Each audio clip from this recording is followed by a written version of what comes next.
Good. Well, thank you very much for having me today. My name is Andreas Antonopoulos. I'm the author of Mastering Bitcoin, and I've been in the area of Bitcoin now for just over 3 years on a full-time basis. I first discovered Bitcoin in 2011, and my first reaction to Bitcoin when I discovered it was, ha, nerd money. And then I proceeded to ignore it for 6 months, which is, I'm sure, a reaction that many in this room have also had. It's really easy to dismiss Bitcoin at first glance, especially if it's associated with an activity that you perhaps find unsavory on a personal basis. But shortly after that event, about 6 months later, I came across Bitcoin again, and I decided to read the paper by Satoshi Nakamoto.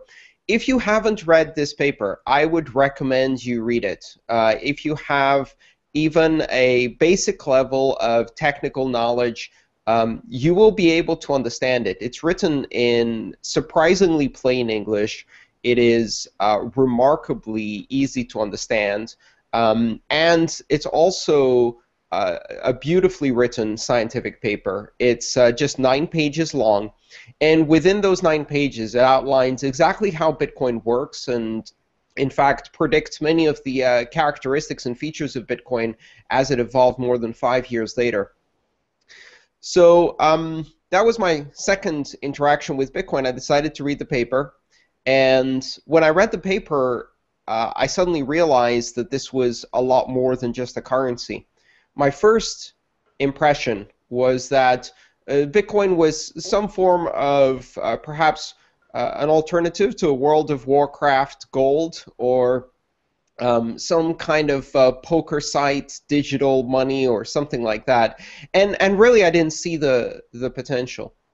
When I read the paper, what I realized was that this was a technology platform that allowed us to do things that had never been done before, specifically in terms of distributed systems, to achieve a two-party transaction that's verified by a completely decentralized consensus network. And if that sounded like a load of gibberish to you at first glance, give me an hour and I'll explain it in a bit more detail. The bottom line is that Bitcoin is a platform, and to look at it as money for the internet or the equivalent of World of Warcraft gold misses some of its most important characteristics. I often say that I consider Bitcoin to be the internet of money, and currency is just the first app on this new internet of money. If you think of it as a platform that can support a variety of applications, then the Bitcoin currency is just the first app on the Bitcoin network. What's really exciting about Bitcoin is that it enables, for the first time, the transfer of value between two parties without a third party in the middle. You see, the tricky thing about World of Warcraft gold is not the gold. That's fairly well established as a form of value, and you know, you can trade it, you can buy it, and lots of people earn a living farming it in games. In fact, it's a fairly well-established area of commerce. The downside of any such currency is the World of Warcraft company that happens to control everything about that currency. And that just makes it yet another digital currency. What's interesting about Bitcoin is there is no company, there is no service, there is no issuer, and there is no clearinghouse. All of these functions are replaced by a completely distributed network that allows two parties to interact directly with each other while having the security of their transaction guaranteed by a very large decentralized network that takes no sides, that is neutral to the source and destination of the transaction, that verifies the transaction without consideration of the amount or the source or destination. And that is truly remarkable, because that removes the power which sits at the center of most financial systems. When people hear about Bitcoin being a digital currency, the initial reaction for many is, well, Yes, so what? And that's a normal reaction because, in fact, all currencies are digital. Nowadays, every single currency in the world is digital in whole or in part at least. In fact, if the digital part of the US dollar stopped working, people would discover very quickly that the green pieces of cotton that they swap with each other would suffer a tremendous drop in value. The ability of those green pieces of cotton to retain their value is largely based on the extremely large network of digital currency interactions that happen both between the government or the state and the issuer and the people, as well as commercial transactions and international transactions. So Bitcoin is a digital currency, but so what? All currencies are digital. And Bitcoin is a new currency that lives on the internet. Well, so what? PayPal already does that. And Bitcoin can be used to do shopping and buy things from Dell, but so can Visa, MasterCard, and PayPal. What's the point of having another one? And those are all very valid questions because they all miss the fundamental reality of what Bitcoin is. See, the problem with PayPal, Visa, and MasterCard is not the currency or the payment network. Those are fairly efficient. The problem is the PayPal, the Visa, and the MasterCard component. In fact, the companies that act as clearinghouses. Because what they can do is exert power over transactions. And they can exert power that is beyond the reach of law in many cases. And that creates some rather disturbing phenomena, especially now that we're seeing global currency wars break out between Russia and the US, China and the US, and many other countries. We see that control over currency is being used increasingly as a geopolitical weapon. Let me give you a brief example, something that certainly affected me in my decisions and my interest in Bitcoin. Perhaps you remember that almost a decade ago, the U.S. government decided that WikiLeaks represented a risk for state secrets. And what was interesting about that particular case is that instead of suing WikiLeaks or taking WikiLeaks to court, filing an injunction, or trying to pass some law that banned what they did, they found themselves in a rather interesting conundrum. You see, there's this pesky part of the law, which is the First Amendment. And that part of the law says that publishing is a fundamental right. I apologize, my phone is ringing nonstop here. Publishing is a fundamental right that is available not just to U.S. citizens, but to all people. And in fact, the government is prohibited from prior restraint of publishing. Even if something is published, the bar that is set to punish that kind of behavior, the behavior of speech, when it offends other interests or rights, is extremely high. So instead, what the U.S. government did, and we've seen this happen in many countries, it's not just the U.S. that does this, obviously, but it was a particularly egregious example, is they applied pressure to Visa, MasterCard, PayPal, the SWIFT wire transfer network, and various banks. And they basically froze WikiLeaks out of the banking system. They made it so that consumers could not send money to WikiLeaks, not because WikiLeaks had been convicted of a crime, not because there had been a decision in a court against WikiLeaks, but because simply the financial services companies that were involved in transmitting the payments could be intimidated enough to stop making those payments. At that point in time, something else was happening. You could use your Visa card to send a donation to the Ku Klux Klan of Alabama. You could use your Visa card to send a donation to the neo-Nazi party of Athens, Greece. In fact, you could continue to use your Visa and MasterCard to pay for a lot of different activities that many would find odious and in many countries were in fact illegal, but not WikiLeaks. So here we have a content-based restriction on speech implemented through control of the financial system. Now, this is where Bitcoin is different, and one of the most interesting things about Bitcoin, in my view, is that it doesn't allow a third party to have control over transactions in that way, because transactions are not processed by a party that can be sued, have its servers seized, or pressured extrajudicially to create blacklists or whitelists, lists of forms of payment that are permitted and forms of payment that are forbidden.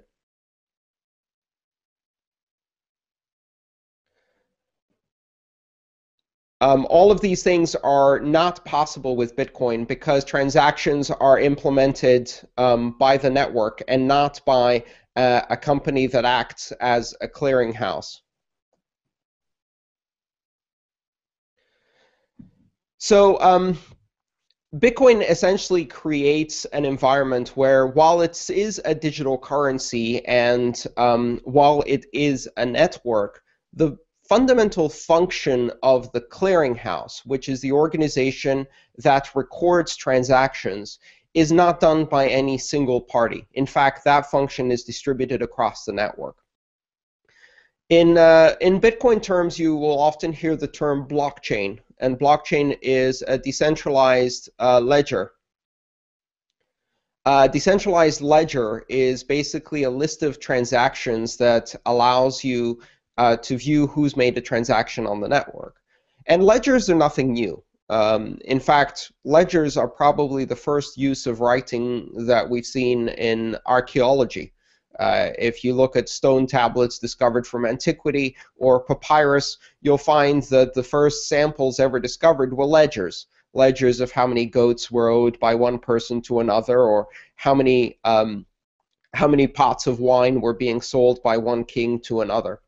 Ledgers, in fact, are very old forms of technology. What's really interesting about Bitcoin and the blockchain is that it implements the first decentralized ledger.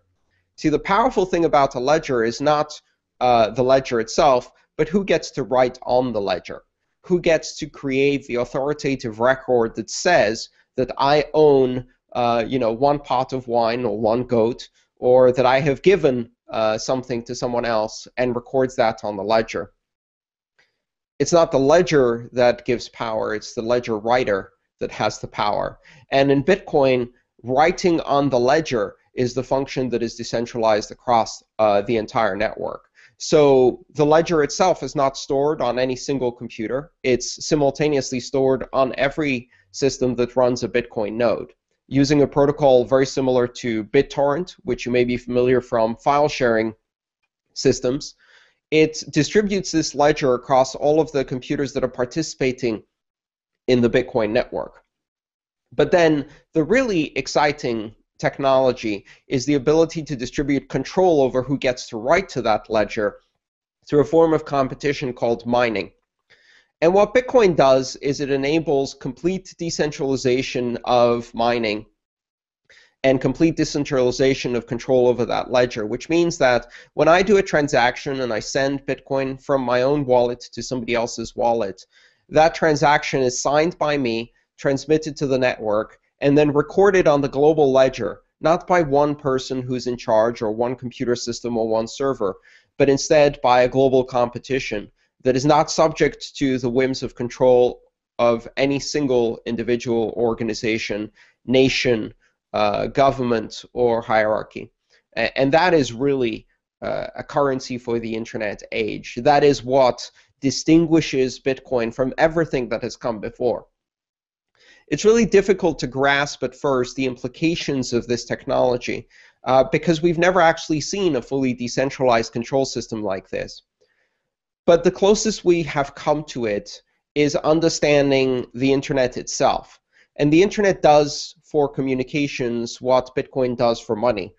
It removes control over publishing from any single individual and allows anyone to be a publisher on a global scale without restrictions.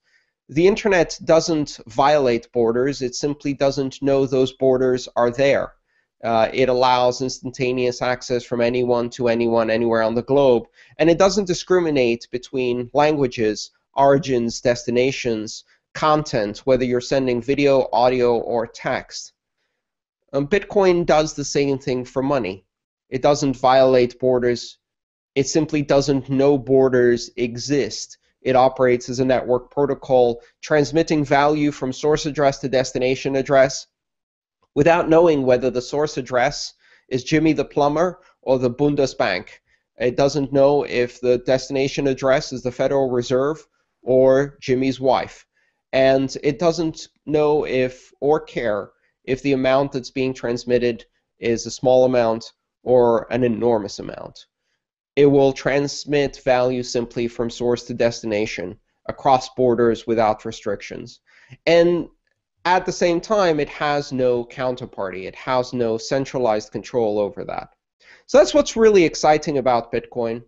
Combined with open source technology, an open programming environment where anyone can write an application, launch it on the Bitcoin platform without asking permission from any incumbents, reinvent banking, reinvent other financial services, and extend infrastructure in places in the world where today banking infrastructure cannot be deployed because of cost. All of these things mean that Bitcoin is a lot more than just the latest iteration of currency. It is the first transnational, global, instantaneous internet currency. And those characteristics imply that it will have a long-lasting impact and a pretty fundamental impact, not just on banking and finance, but on many aspects of today's digital life. And with that, I'd like to thank you all and take questions from the audience. Okay, people will come up here. Andreas, I have the first question. When you describe the inability of countries to issue extrajudicial process to be a choke point on a financial transaction, what would you say to the people the skeptics who I face frequently, who say, yeah, well, what about when it's not extrajudicial? What about when it is wanting to legitimately, through the consensus of the electorate, stop a certain organization from acquiring those funds? The rule of law, so to speak. Well, in cases where the rule of law is applied directly, you can use many of the same techniques of law enforcement and judicial enforcement that are used in any other way. We don't consider it weird that in order to stop cash transactions between individuals, we don't have tracking chips on every paper bill. Instead, what we do is if you use that to commit a crime, we punish that crime and we punish the individual involved. So if I were, for example, to use a digital currency instead of cash to fund an activity that was illegal, then I can be taken to court and penalties can be applied against me. You see, the difference here is a distinction between the crime itself and the means by which the crime was committed or funded. We don't consider that when a crime is committed with cash, that cash is the problem. We think that when a crime is committed with cash, the crime is the problem, and the crime is what is punished. The idea that in order to stop crime, we need totalitarian surveillance of all forms of payment across the world without prior suspicion, without warrants, without judicial process, is abhorrent to democratic nations. And so, in fact, I see that has far more downsides than benefits. The truth is that where Bitcoin has been used for criminal activities, law enforcement has had no difficulty finding and punishing the perpetrators, and in fact using the public ledger as a forensic forensic evidence set against those people, and then applying standard judicial practices. Bitcoin doesn't make it easy to commit crime. In fact, it makes it easy to produce evidence of a crime where there is individualized suspicion. What it makes it difficult to do is totalitarian and holistic surveillance of all payments by all citizens, whether suspected of a crime or not. And I think that's a benefit. That's a good thing. Absolutely. Would anyone like to come up and use the microphone? And Peter, do people know how to ask questions online? Is there a little chat box there? Okay, we have Manny is coming up. Okay, thank you very much, Andreas, for such a wonderful presentation. And my question has to do with some governments that are creating digital currency using the blockchain. What thoughts do you have on this? Well, I haven't actually seen any governments seriously consider creating digital currencies using blockchain technologies. It really depends on how they do so. If a government decides to use the blockchain technology to create a digital currency that is decentralized, open source, open to innovation, and allows for open and transparent control by all, then essentially we've shifted the conversation and we've moved governments into the playing field of digital currencies, and I think that would be a good thing. Although, of course, if they did create such a currency, then the question would be, why use that one when Bitcoin offers the same, only on a global basis? What is the advantage? On the other hand, if that currency was minted by that government in a centralized fashion, if the ledger was controlled by that government in a centralized fashion, then the use of a blockchain really doesn't make it any different than traditional digital currencies, and in fact it offers no advantage. It is simply a rehash of the traditional monetary system, which gives full control to a nation state that can apply a monopoly of issuance and a monopoly of control on the transactions. And in that case, it's simply a much, much more limited version of Bitcoin. Let's call it the CompuServe versus the Internet.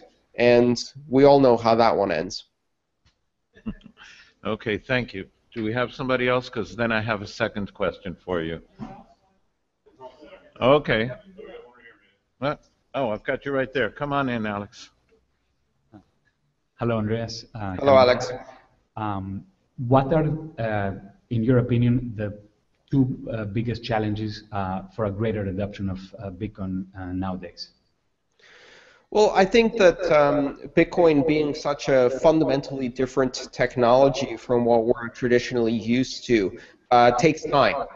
And you know, it's not unlike the early internet days when the technology was very difficult to use. It required a lot of weird words that most people didn't understand, like www and http / this, that, and the other. All of that language was alien to most people.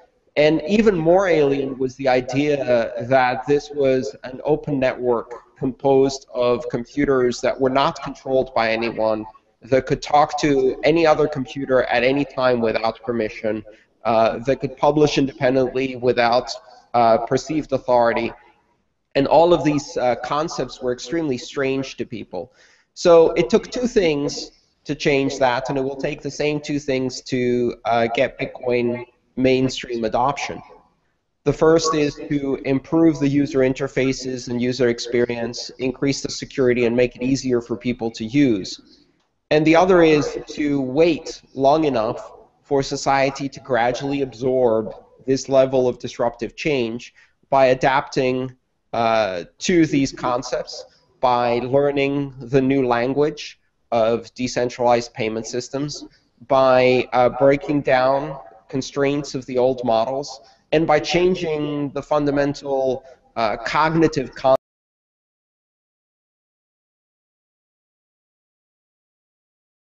context. All of us have grown up in a world where currencies existed purely as a monopoly of nation states. I grew up in a world where airlines had flags on their tails, and each airline belonged to one country. And you know, it took a while to realize that it didn't have to be that way.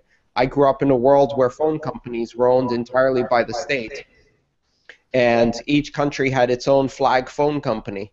Well, I also grew up in a world where the only currency allowed was the one created by the state, and now we live in a new world, and it's going to take some while to adjust to that. But it is something that has happened, and it's a big enough change that it will take time for people to absorb. Thank you very much. Ευχαριστώ πολύ. Ευχαριστώ, Alex. Thank you.